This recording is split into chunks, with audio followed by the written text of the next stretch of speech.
त्यानंतर होईलच प्रेम या मालिकेच्या येणाऱ्या भागामध्ये प्रेक्षकांना आपल्याला असं पाहायला मिळणार आहे की पिहू आणि मानिनी तिथे असतात. इतक्यात पिहूच्या फोनवरती 16 डिसेंबरची व्हायरल झालेली रील असते आणि ती जाऊन जीवाला दाखवते.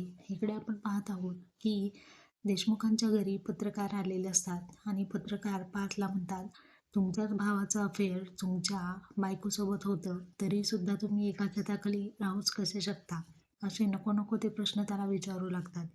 इकडे काव्याच्या घरी सुद्धा महिला मुक्ती आलेल्या असतात आणि त्यासुद्धा काव्याला बोलू लागलेल्या असतात की बहिणीच्या नवऱ्यासोबत संबंध ठेवणं ही संस्कृतीचा अपमान आहे, काळा लावा याच्या तोंडावरती, असं म्हणून त्या महिला काव्याच्या तोंडावरती काळा लावायला लागतात. इतक्यात नंदिनी तिथे येते आणि त्यांचे हात धरते.